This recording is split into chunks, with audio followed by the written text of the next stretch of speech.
You are watching Rahinijar TV with Ilama Sayyid Abdul Basit Bukhari. औज़ुबिल्लाहिमिनश्शैतानिर्रजीम बिस्मिल्लाहिर्रहमानिर्रहीम क़ालल्लाहु तआला fill कलामिल मजीद वल फ़ुरक़ानिल हमीद या अय्युहल्लज़ीना आमनुस्तईनु बिस्सब्रि वस्सलाह इन्नल्लाहा मअस्साबिरीन वक़ाल फ़ी मक़ामिन आख़र वलनब्लुवन्नकुम बिशैइन मिनल खौफ़ि वल जूइ व नक़्सिन मिनल अम्वालि वल अनफुसि वस्समरात वबश्शिरिस साबिरीन सदक़ल्लाहु मौलानल अज़ीम सल्लु अलल हबीब अल्लाहुम्मा सल्लि अला सय्यिदिना व मौलाना मुहम्मदिन व अला आलि सय्यिदिना व मौलाना मुहम्मदिन व बारिक व सल्लिम व सल्लि अलैहि।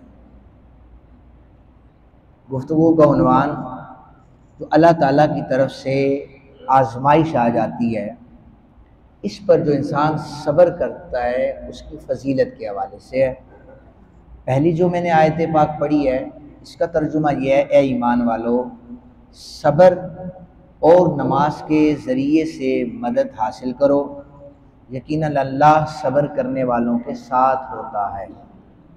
दूसरी जो आयत पाक है, वला नब्लुवन्नकुम बिशैइन मिनल खौफ वल जू व नक़्सिन मिनल अम्वाल वल अनफुस वस्समरात, हम ज़रूर बिज़रूर तुम्हें आजमाएंगे कुछ खौफ, भूख से, माल से, जानों से, फलों के नुकसान से।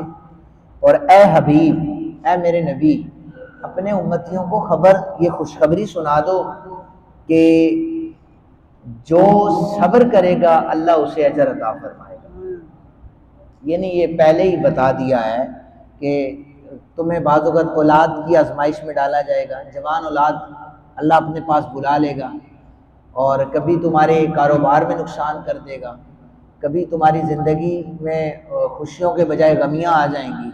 इन सारी चीज़ों पर जो सब्र करेगा अजर उसे मिलेगा। अजर किसे मिलेगा? जो सब्र करेगा। फिर इस तरह कुरान पाक में 30वें पारे की एक आयत मुक़द्दसा है कि इन्नल इंसान लफ़ी खुस्र, के बेशक इंसान खसारे में है। तो मालिक कामयाब कौन है?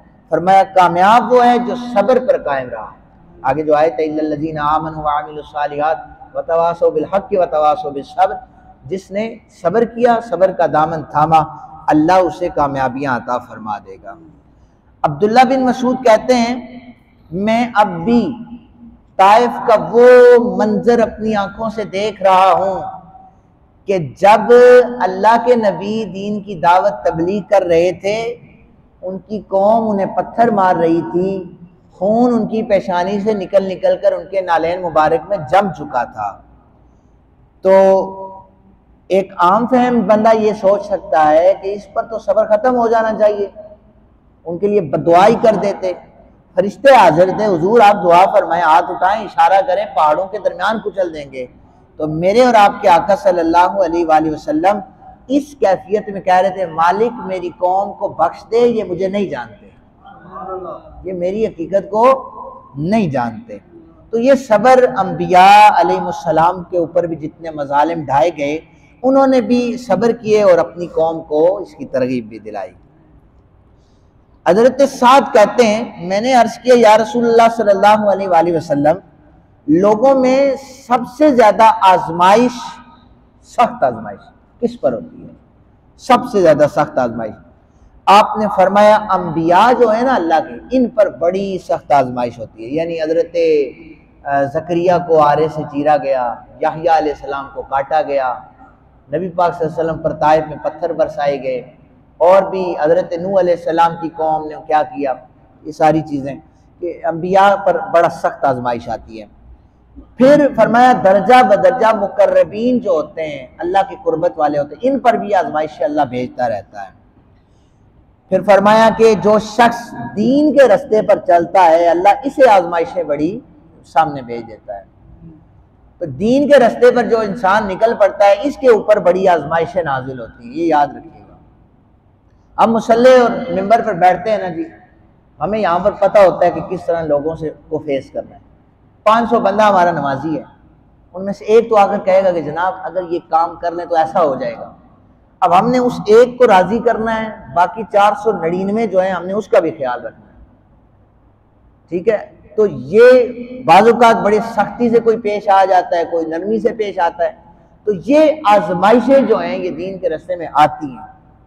मसाजिद के जितने मसाइल हैं, चूंकि ये दीन के हवाले से है ना, तो मैं इसको क्लियर कर रहा हूँ। इसलिए कई मसाजिद में ऐसी ऐसी आजमाइशें आ जाती हैं कि झूठे इल्ज़ामात अपने इमाम के ऊपर लगाए जाते हैं, अपने खतीब के ऊपर झूठे इल्ज़ामात, यानी अल्लाह माफ़ी दे, गलत कारी के हवाले से इल्ज़ामात लगाए जाते हैं। इख्तिलाफ कोई और होता है, उन पर पैसों का इल्ज़ाम लगा देना, उन पर बदकारी का इल्ज़ाम लगा देना।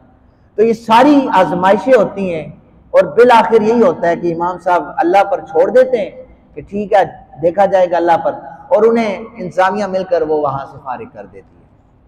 उस वक्त तो वो सोच रहे होते हैं हमारी जीत हो गई है कि हमने इमाम को यहाँ से फारिग करवा दिया है। लेकिन याद रखें, अल्लाह की बारगाह में खड़े होने से डरते हैं ना सारे, तो इसलिए कभी भी कोई चीज़ ऐसी सामने आ जाए तो सबसे पहले आपके पास तहकीक का रास्ता है। आप तहकीक करें, आप गवाह दें, उसके बाद आप उनके साथ मुकाबला कर सकते हैं।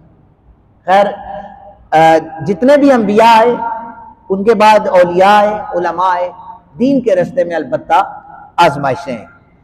और जो उससे भी कम तबके पर, जो थोड़ा सा और मजीद कमज़ोर है ईमान के हवाले से, जो कम दीन पर चलता है, उसको थोड़ी बहुत आजमाइशें अल्लाह ताला भेजता है, ताकि ला युकल्लिफुल्लाहु नफ्सन इल्ला वुसअहा, जिसके पास बोझ ही उठाने का बोझ ही नहीं है, जो बंदा 10 किलो उठा नहीं सकता, वो 1 मन का वसन कैसे उठाएगा? अल्लाह ताला उस पर इतना बोझ डालता ही नहीं है। नबी पाक सल्लल्लाहु अलैहि वसल्लम ने फरमाया, जब किसी आदमी का बच्चा फौत हो जाता है ना जी, नन्ना नौमौलूद, तो अल्लाह ताला फरिश्तों से फरमाता है तुमने मेरे बंदे के बेटे की रूह निकाली है? तो वो कहते हैं जी या अल्लाह हमने निकाली है। हालांकि अल्लाह तो जानता है, ऐ फरिश्तों तुमने ना उसका फल उठाया, उसका जो फल था वो तुमने उठा लिया है।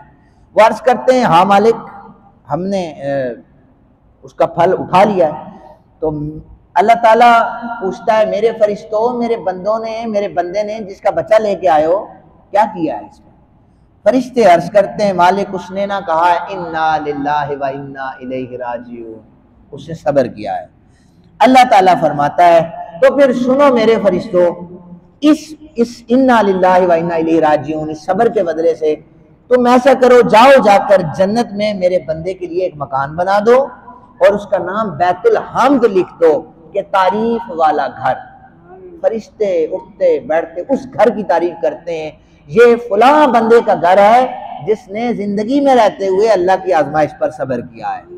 तो बड़ी से बड़ी आजमाइशें भी आ जाएं तो कोशिश करें उस पर सब्र करें, पैसा मिल जाए तो उस पर शुक्र करें। अल्लाह ताला से दुआ है अल्लाह ताला हमें सब्र करने की तौफीक अता फरमाए।